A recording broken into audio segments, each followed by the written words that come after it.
예, 오늘 사울의 회심이라는 제목의 말씀 큰 은혜가 되시길 바랍니다. 회심이라는 말은 한자로 말하면 돌이킬 해자의 마음심자죠. 쉬운 단어입니다. 마음을 돌이키는 것, 이게 이제 회심인데, 그러나 우리 이제 기독교에서 이 회심은 굉장히 중요한 조직 신학에서 중요한 교리를 가지고 있습니다.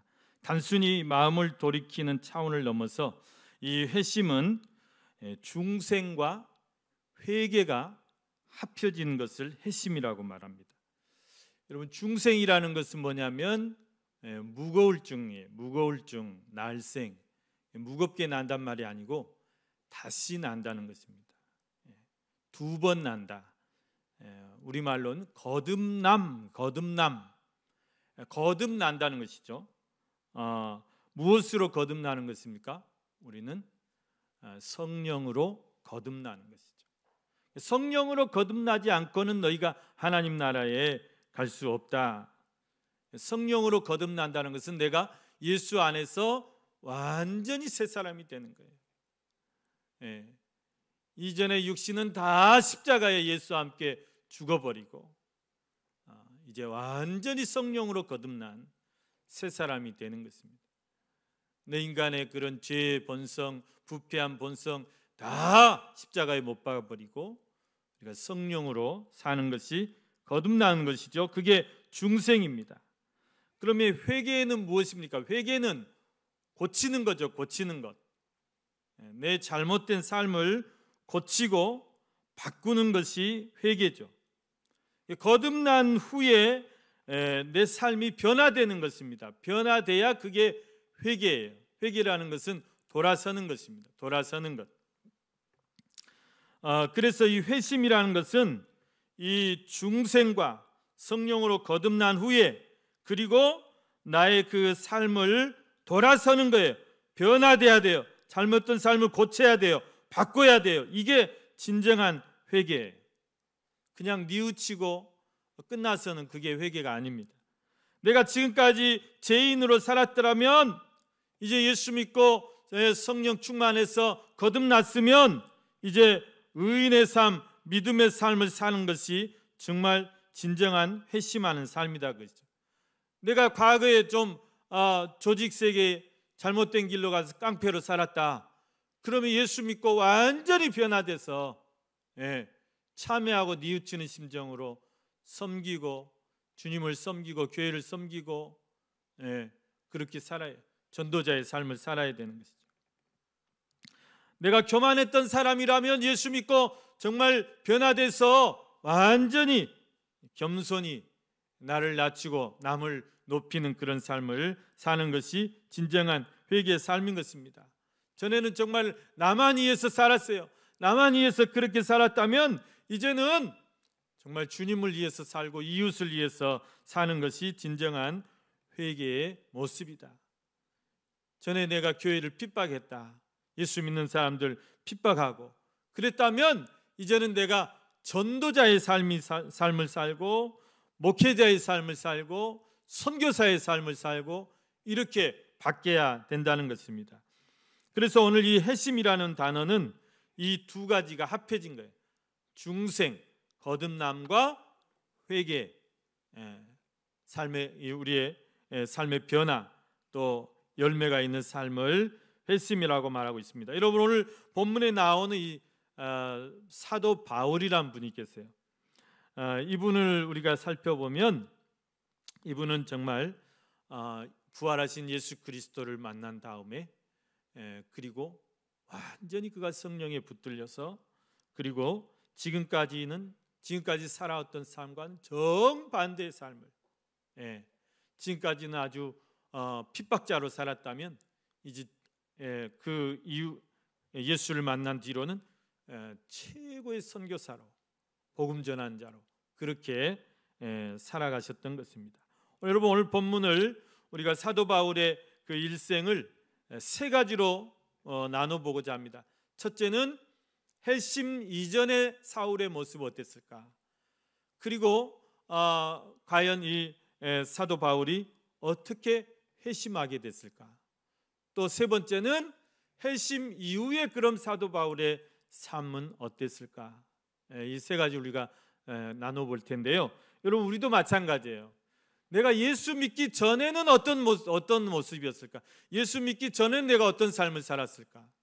나는 어떻게 은혜를 받고 어떻게 예수를 믿게 됐고 인격적으로 예수를 내가 영접하게 됐을까? 이게 중요하죠. 그리고 예수 믿은 후에 나의 지금 현재 나는 행복한가? 지금 현재 나는 전도자의 삶을 살고 있는가? 지금 현재 나는 성령 충만한 삶을 살고 있는가? 우리가 이 세 가지를 오늘 바울과 같이 비추어 보고자 합니다. 여러분, 이제 우리 선교 단체 같은데 이렇게 가면 간증문을 쓰라고 그래요. 간증문. 간증문이 어렵게 생각하지 말고 딱 세 대지예요. 예수 믿기 전에 나의 모습, 예수 믿기 전에 내 삶의 모습, 그걸 쓰면 돼요. 예수 믿기 전에 나는 술꾼이었다. 예수 믿기 전에 나는 도박꾼이었다. 예수 믿기 전에 나는 어땠다. 그걸 쓰면 돼요. 막 은혜를 받아요. 그러면 모범생들보다 그렇게 리얼하고 막 드라마틱한 사람들이 간증하면 은혜가 돼요. 그리고 나는 어떻게 예수를 믿게 됐다. 하나님이 어떤 특별한 은혜를 주셨다. 그리고 나는 지금 어떻다. 이렇게 이제 세 대지로 쓰면 훌륭한 간증문이 되는 것이죠. 여러분들 한번 시간 되실 때 예수 믿기 전에 내 모습, 또 내가 예수 믿고 받은 은혜, 그렇다고 해서 우리가 구원파 이단들처럼 몇 날, 며칠, 몇 시, 몇 분에 뭔 일이 있어서 내가 예수 믿다 이렇게까지는 할 필요는 없어요. 하나님의 주신 그런 은혜가 그렇게 딱 어떤 핀으로 꽂듯이 그렇게 픽스되는 건 아니에요.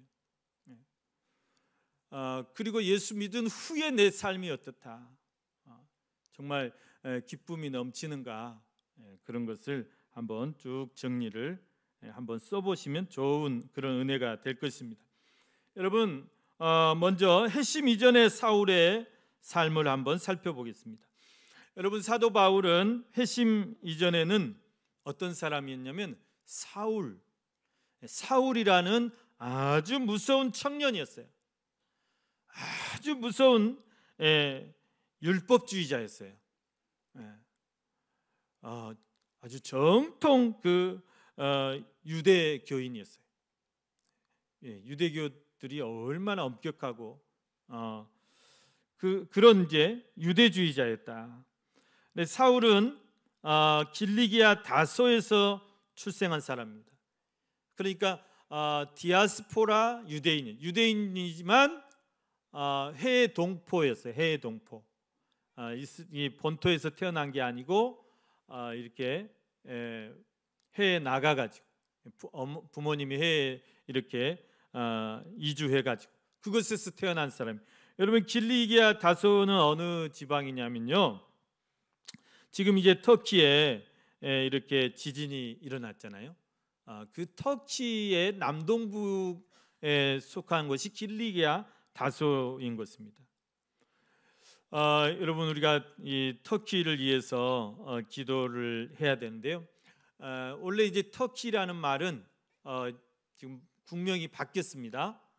전에는 터키로 우리가 알고 있었고 2002년 월드컵 우리 4강에 붙을 때도 터키하고 해가지고 우리 졌죠. 터키가 축구를 잘해요. 이번에 골키퍼가 이렇게 지진으로 희생을 당했다고 그러던데, 이 터키라는 말은 영어식 발음입니다. 그래서 터키가 미국하고 좀 사이가 멀어지면서 국호를 바꿔버렸어요. 앞으로 터키라 하지 말자. 터키는 이제 또 칠면조라는 그런 뜻이 있잖아요. 터키 추수감사절에 미국 사람들이 먹는 칠면조 고기. 그래서 우리가 칠면조냐? 우리가 니들 칠면조냐? 그래가지고 기분 나쁘다 그래서 국호를 바꿨어요. 티르키예. 티르키예란 말은 투르크인의 땅, 위대한 투르크인의 땅, 그런 의미가 있어요. 이 터키족들은, 터키 사람들은 투르크인들의 후예들입니다. 여러분, 우리가 한국 역사에 보면 투르크족이 뭘로 나오냐면 돌골족으로 나와요. 그러니까 이제 투르크가 뭐냐면 터고, 그렇게 한자로 이렇게 바꾸면, 그래서 그게 이제 돌골족이 어떤 족속이냐면 고구려 때 이 고구려하고 국경을 맞댄 그런 이제 중국으로 보면 오랑캐죠. 그러니까 한때는 중앙아시아를 전체를 지배했던 그런 민족이에요. 오스만 투르크족들의 후예들이죠. 이제 이 사람들이 중국에게 밀리면서 지금의 이제 소아시아로 이렇게 이제 쪼그라들었죠. 그래도 여러분, 지금도 이 터키는요, 그 면적이 우리나라의 8배래요. 그리고 사계절이 뚜렷하고요. 그리고 농사가 아주 잘 된대요. 자급자족 100%래요. 그리고 이제 굉장히 국력도 아주 이 유럽에서는 무시 못할 그런 나라 중에 하나입니다. 인구가 8,500만이에요. 인구가 많으니까 유럽이 함부로 못하는 거예요. 유럽에서 인구 러시아 다음으로 많아요. 두 번째로. 앞으로는 인구 싸움이에요. 인구 싸움. 우리나라 국력이 강해지려면 인구가 늘어나야 돼요. 점점 우리 줄어들고 있어요. 여러분, 그래서 이 터키를 이제 터키라고 하면 안 되면 그 사람들 들으면 기분 나빠하니까 투르크에 이렇게 이제 알고 계시는데, 정식 명칭은 티르키예, 투르크 똑같은 말이에요. 그래서 이 티르키예를 우리가 형제의 나라라고 그래요. 왜 그러냐면 이 티르키예가 한국 전쟁 때 우리나라에 참전했거든요. 그것도 어마어마한 병력을 보냈어요. 미국 다음으로, 영국 다음으로, 그 다음에 UN 16개국 중에서 캐나다 다음으로 4번째로 많은 군인들을 파병을 했대요. 한 5,500명을 보냈대요. 그래가지고 이 4년을 우리나라에서 싸운 거예요. 이 사람들이. 여러분, 정말 생면부지, 얼굴도 모르는 그런 남의 나라 가가지고 그 젊은이들이 5,500명 파병돼 가지고 절반 이상이 전사했어요. 3,000명 가량이 전사했어요. 우리가 굉장히 은혜를 입은 나라죠. 그래서 이제 형제의 나라, 그러니까 우리가 티르키예하고 사이 나쁠 건 없어요. 그래서 이제 이번에 지진 났을 때도 거기서 이제 요청을 해가지고 긴급 구조단을 좀 보내달라. 한국도 구조들이 얼마나 잘합니까? 벌써 6명 구했잖아요. 이거 알아줘야 한국 기술도 좋고 또 다 특전사들만 보내놓으니까. 그래서 이제 118명이 지금 일진이 가 있습니다. 다음 주까지 이렇게 활동한다는데, 한 명만 더 해갖고 119로 갔으면 좋았을 텐데 118명이 갔어요. 그런데 아무튼 이제 그런 그 인연으로 해가지고 우리가 이제 터키하고는 그렇게 좋은 관계를 맺고 있습니다. 그래서 우리가 이제 티르키예를 위해서 좀 우리 교회도 기도해야 되고 그러는데요. 제가 지난주에 공문을 하나 받았어요. 티르키예를 위해서 기도 바랍니다. 이건 어떤 선교사님이 보내주신 건데, 최근 지진 피해로 주한 티르키예 대사관이 공개한 구호 요청 물품은 이불, 모자, 장갑, 코트, 자켓, 우비, 침낭, 부츠, 바지, 보온병, 손전등, 목도리, 양말, 겨울용 의류 등이라고 합니다. 이것을 이 가능하신 분은 상자 포장 후 내용물 표시란에 물품 종류와 그리고 에이드 머티리얼, 그러니까 구호 물품 슬러시하고 튀르키예 이렇게 적어주시고 기재 후에 아래의 주소에 선불로 보내주세요. 발송 주소가 이글 종합물류라고 되어 있습니다. 인천시 중구 자유무역로 107번. 그래서 이쪽으로 이렇게 보내주면 특송으로 해가지고 바로 항공으로 쏴준다고 그럽니다. 그래서 오늘 저희 장로님들 이제 아침에 긴급하게 의논을 했습니다.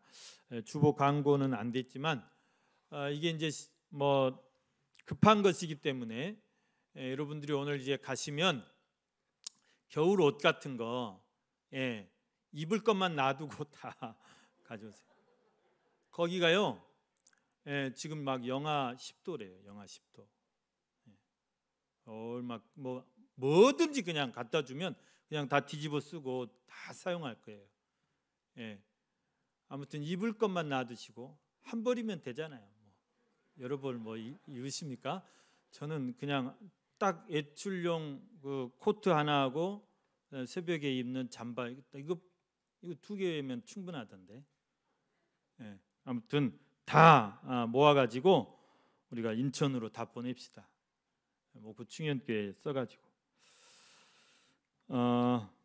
기도를 좀 해주시길 바랍니다. 여기 튀르키예를 위한 기도문 이제 제가 한번 읽어드리겠습니다. 생명의 주인 되신 하나님, 죽어가고 고통당하는 그 영혼들을 불쌍히 여겨 주옵소서. 최악의 지진으로 인한 엄청난 피해와 고통을 긍휼히 여겨주시고 더 큰 고통과 손해가 일어나지 않도록 국가와 정부와 민간인들의 협력을 통해 속히 회복시켜 주옵소서. 이 일로 인하여 하나님의 사랑과 공의가 온전히 드러날 수 있게 하옵소서. 예수님의 이름으로 기도합니다. 아멘. 이랬어요. 근데 이제 그 튀르키예가 한 가지 아쉬운 점이 이슬람 국가예요. 그래서 우리가 그것을 위해서 기도해야 되겠어요. 그곳에 원래는 여러분 오늘 이 사도 바울이 길리기아 다섯 사람인데 원래는 2000년 전에 그곳이 정말 기독교 성지였습니다. 우리가 이제 기독교 성지 순례를 크게 세 코스로 나누거든요. 1코스가 홀리랜드 이스라엘과 요르단, 이게 1코스예요. 2코스가 뭐냐면 바로 이 터키예요. 튀르키예. 사도 바울이 선교했던 모든 선교지, 이게 이제 제 2코스입니다. 3코스는 이탈리아, 로마, 그리고 유럽 선교지, 이렇게 나눠요. 그러니까 원래 거기가 기독교 성지였어요. 그런데 이제 로마 그 캐톨릭 무너지면서 오스만 투르크들이 들어오면서 이스탄불이 이슬람의 본거지가 되어버렸죠. 그래서 지금 이제 이슬람 국가가 됐는데 그것이 복음화될 수 있도록 이번에 그 우리 구조단들이 간 곳이 어디냐면 안티키아, 여러분 뉴스 많이 나오죠. 안티키아라는 곳이 성경에 나오는 안디옥이에요. 안디옥 교회가 최초의 선교사를 바울과 바나바를 파송해 가지고 지금 세계가 선교가 세계 복음이 전해진 거예요. 그것을 기념하기 위해서 서울의 강림교회에서 2000년도에 그 교회를 매입해 가지고 지금도 이제 거기 목사님이 가 계세요. 한국 목사님이. 근데 이번에 이제 지진으로 무너졌어요. 2층, 3층이 다 무너지고 1층만 이렇게 남았다고 그러는데 아무튼 이 일로 인해서 그곳에 또 복음의 역사가 일어날 수 있도록 우리가 기도해야 되겠습니다. 여러분 이렇게 사울은 길리기아 다소에서 출생해서 어린 시절부터 그가 본국으로, 그러니까 예루살렘으로 유학을 왔어요. 바울의 가정이 좀 부유했습니다. 아버지가 무역업을 잘하셔가지고 돈을 많이 버셨어요. 그래서 그 돈으로 이제 로마 시민권도 사고, 그래서 이제 바울은 날 때부터 아버지가 로마 시민권자니까 태어날 때부터 시민권을 가지고 태어났어요. 그거 써먹었죠 한번. 나 로마 시민권이다. 너희들 왜 로마 황제 허락도 없이 나를 재판하려고 그래? 나를 로마 황제한테 보내줘. 로마 시민권은 황제가 직접 재판했거든요. 예, 그 건들지 못하게 했죠. 그리고 이제 그래서 이 아들만큼은 내가 정말 정통 유대 율법을 제대로 가르치겠다. 그래가지고 일찍이 예루살렘으로 유학을 보낸 거예요. 그래서 여러분 지금도 그렇지만 옛날엔 더 그랬죠. 유대 사회에서 뭐 좀 행세를 하려면 율법에 정통해야 돼요. 율법을 공부해야 돼요. 율법을. 그것도 정통 율법 학교가 있어요. 정통 율법 학교가. 우리로 말하면 스카이. 그런 계열이 있어. 거기를 나와야 그래도 유대 사회를 주름잡고 이제 행색계나 하게 돼 있는 거예요. 여러분 우리 나라가 그렇죠. 우리나라 서울대 법대 출신들이 우리나라를 다 주름잡고 지락펴락하잖아요. 옛날에 누굽니까? 그 대통령 누구시죠? 이명박 대통령. 이명박 대통령은 고대에 나와요. 고대. 고소영 고대에 나왔고 소망교회고 영은 영남인가요? 거기가 판쳤어요.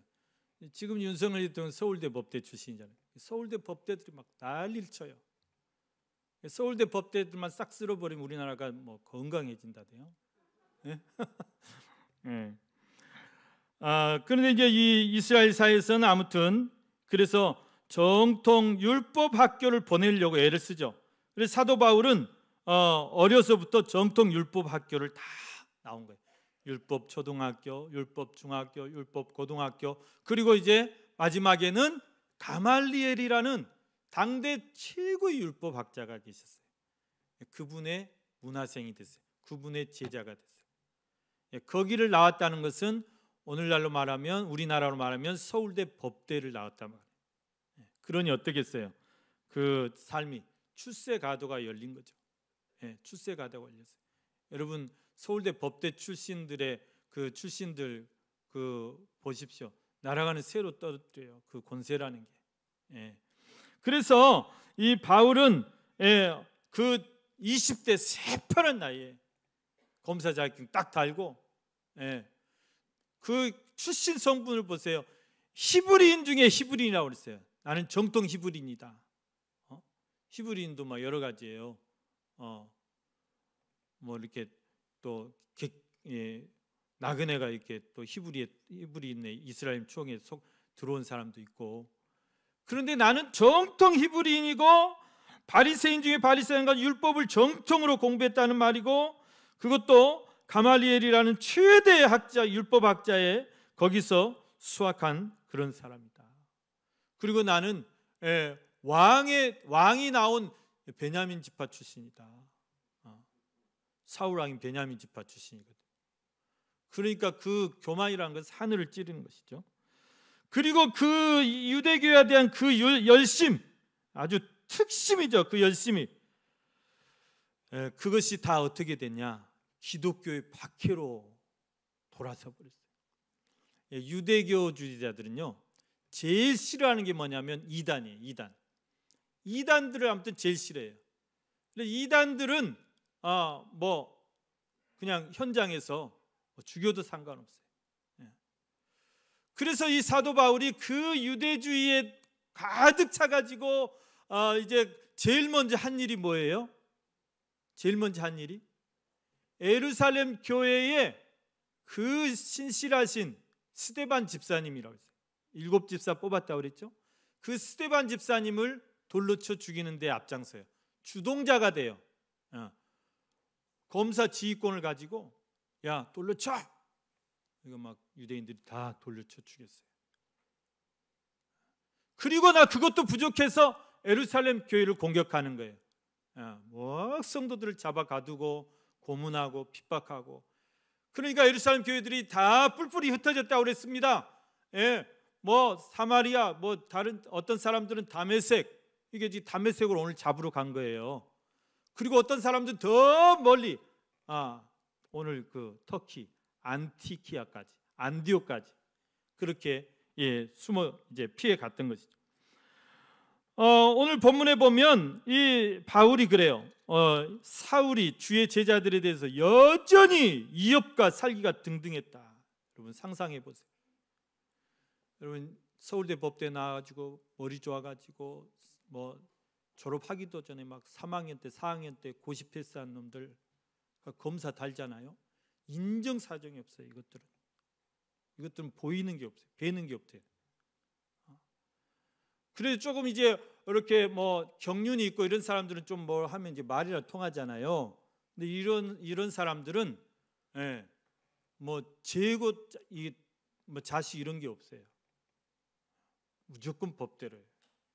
무서운 사람들이죠. 사울이 바로 그랬어요. 이때 20대 초반에 그 젊은이가 막 혈기왕성해가지고 보세요. 살기가 등등했다 그랬어요. 살기가 등등했다. 스데반을 죽이고도 성이 안 차.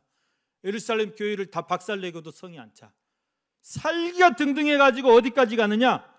해외 출장 가는 거예요. 세상에 해외까지 도망간 사람 뭐하러 해외까지 가서 잡아? 꼭 그렇게 해야 돼? 꼭 네가 그렇게 해야 돼? 근데 해외까지 막 달려가는 거예요. 놀래. 그런 사울을 하나님이 딱 계획하셨어요. 내가 너를 쓰겠다. 내가 너를 이방인의 사도로 내가 너를 쓰겠다.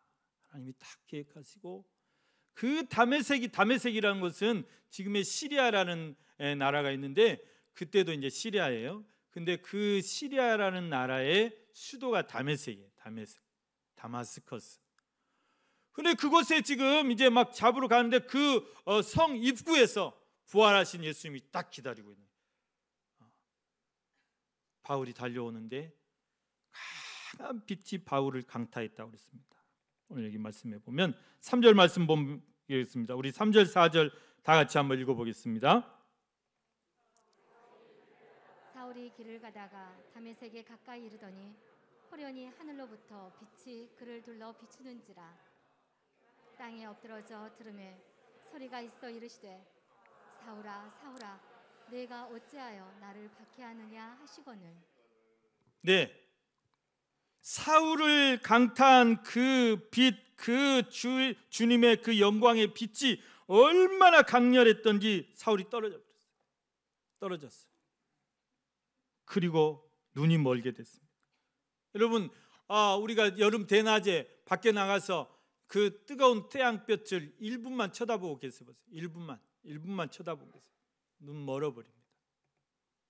그런데 여러분 그 주님의 영광의 빛, 그 부활의 빛, 여러분 그 광채, 이거는 뭐 햇빛하고는 비교할 수가 없어요. 얼마나 강렬했던지 그냥 한번 번쩍했는데 사울이 그 자리에 떨어지면서 눈이 멀게 됐다. 그리고 땅에 쓰러졌어요.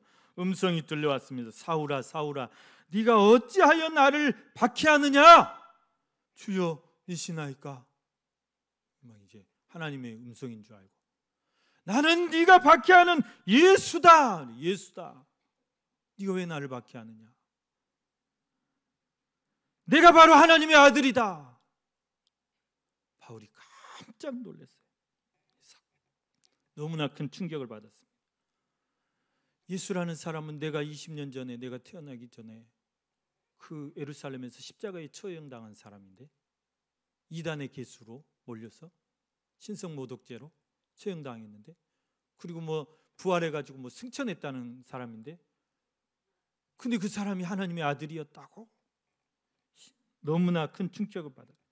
지금까지 자신이 살아온 길이 정말 자기는 하나님을 위해서 살아왔다고 그렇게 특심을 냈는데 그것이 하나님을 대적하는 길이었다는 거예요. 뒷발질만 하는 삶이었다는 거예요. 자신이 정말 어리석은 영적 소경이었음을 깨달았습니다. 그리고 그 길로 돌아섰어요. 자기가 잘못 가고 있는 것을 그걸 깨닫고 유턴했어요. 잘못 가고 있는 것을 알았으면 돌아서야 돼. 계속 가면 낭떠러지 떨어지는 거예요. 그리고는 어떻겠습니까?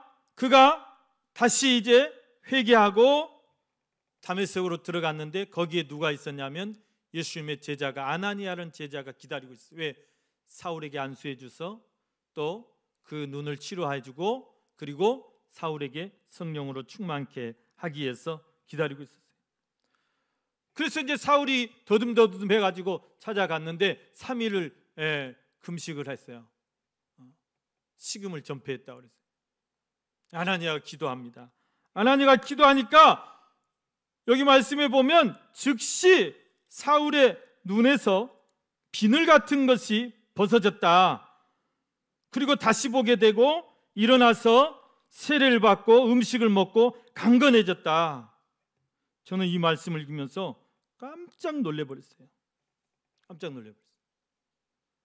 와, 라식 수술이 2000년 전에 있었구나. 이거는 진짜 안과 의사들이 다 읽어봐야 돼요. 지금 자기들 교만할 게 아니라 2000년 전에 라식 수술이 있었다. 그 최초로 누가 하셨어요? 아나니아가 최초에 라식 수술 하신 분이에요. 그냥 눈 막 칼 댈 필요도 없어요. 안수 한 번에 비늘이 벗겨졌어요. 저도 비닐을 벗겼어요. 와, 놀라운 사실을 발견했습니다. 그리고 나서 이제 사울이 다시 보게 되었고 그가 평생을 주님을 위해서 그리고 하나님이 주신 사명, 하나님 어떤 사명 주셨습니까? 주께서 이르시되 가라! 15절 말씀. 이 사람은 내가 내 이름을 위하여 이방인과 임금들과 이스라엘 자손들에게 전하기 위하여 택한 나의 그릇이라. 이 사명, 그 사명을 위해서 그가 평생을 자기 생명을 걸고 목숨을 걸었던 것입니다. 여러분 정말 드라마틱하죠? 네. 그러나 여러분 이 사도 바울이 이렇게 정말 극적인 예수를 만나는 체험, 정말 하나님 앞에 이런 특별한 은혜를 받고 거기서 멈춰버렸다. 체험이 체험으로 끝나버렸다. 그러면 위대한 그 사도는 없었을 거예요. 그러나 그 은혜 받은 후에 예수를 만난 후에 그렇게 기적을 체험한 후에 그의 삶이 어떻게 되는 이게 중요한 거예요. 회심 이후의 사울의 삶은 어땠을까요? 어떻게 변했을까요?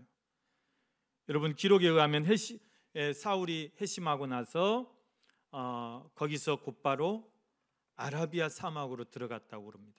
그 아라비아 사막에서 뭘 했느냐? 예수님처럼 3년 동안 거기에서 기도하고 준비했어요. 우리가 신대원이 3년이거든요. 내가 목사가 되기 위해서 3년을 준비하는 거예요. 그래서 사도 바울은 자기 그 막 체험했다고 바로 막 부흥 집회 다니고 막 난리친 게 아니라 좀 더 숙연하게 3년을 기도하고 준비한 거예요. 그리고 나서 어떻게 됐습니까? 3년의 준비 기간을 거친 후에 본격적으로 이방인의 사도로 변화돼 가지고 5차에 걸친 선교 여행을 감수합니다. 그 선교 여행을 통해서 기독교 복음이 전 세계에 전파되는데 교두보가 됐어요. 여러분 정말 사도 바울이 없었다면 지금 우리가 이 복음을 받을 수 있었을까? 우리는 정말 사도 바울에게 고마워야 되고 복음의 빚진 자들, 우리가 복음의 빚진 자들이다. 그래서 여러분 사도 바울은 기독교 역사상 가장 위대한 인물로 기록되고 있습니다. 그 업적을 따라갈 사람이 없어요. 여러분 신약 성경이 총 27권이에요. 39, 27, 구약 39권. 그 27권의 절반을 사도 바울이 기록합니다. 근데 그 기록이 다 뭐냐? 그 선교하면서 세운 교회들을 말씀으로 다시 이제 교훈하는 그런 내용들이에요. 로마서, 고린도 전후서, 갈라디아서, 에베소서, 빌립보서 다 교회 이름들이 교회 이름들.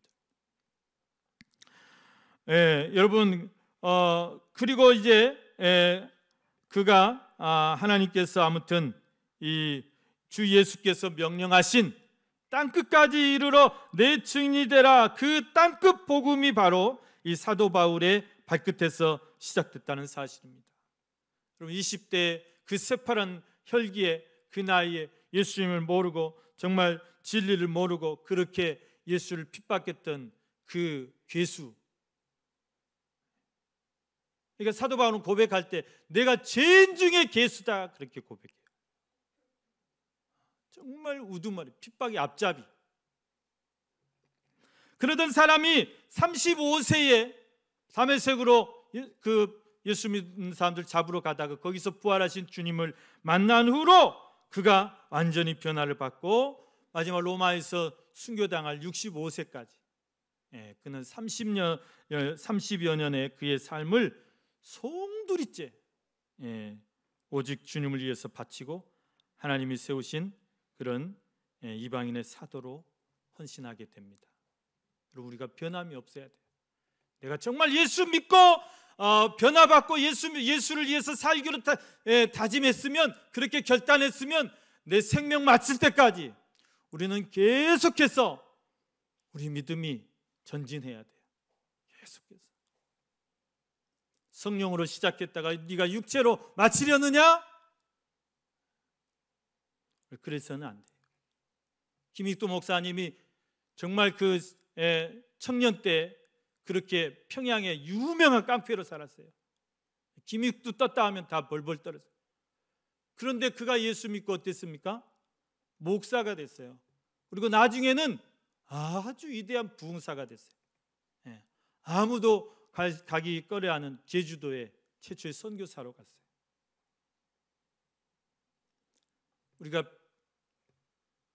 여러분, 우리가 내가 예수 믿기 전에 어떤 삶을 살았든지, 내가 핍박자였든지, 내가 죄인이었든지, 어떤 삶을 살았든지 하나님은 그거 묻지 않으십니다. 여러분, 사도 바울은 예수 믿는 사람들 다 잡아다가 가두고 때리고 죽이고 그런 사람이었다니까요. 여러분 중에 그렇게 악한 삶을 사신 분은 없으실 것입니다. 우리가 어떤 삶을 살았든지 이제는 내가 하나님의 은혜로 예수를 믿게 되었고, 그리고 이제는 내가 이렇게 하나님의 일꾼이 되었고 내가 전도자가 되었다면 나를 불러주신 그 하나님의 은혜에 늘 우리가 감사하면서 또 감격하면서 우리의 남은 삶이 중요해요. 남은 삶은 내가 어떻게 살아드리느냐. 여러분 남은 삶이 30년이 됐건 40년이 됐건 내가 이 삶을 어떻게 하나님 앞에 올려드리느냐.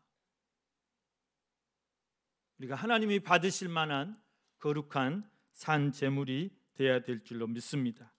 오늘 저와 여러분이 정말 우리의 남은 삶을 사도 바울처럼 그렇게 온전히 주님을 위해서, 하나님이 나에게 맡겨주신 귀한 직분을 위해서, 또 우리의 사명을 위해서, 또 우리의 교회를 위해서 그렇게 송두리째 평생을 주님을 위해서 살아드리는 그런 복된 삶이 되시기를 주님의 이름으로 축원합니다.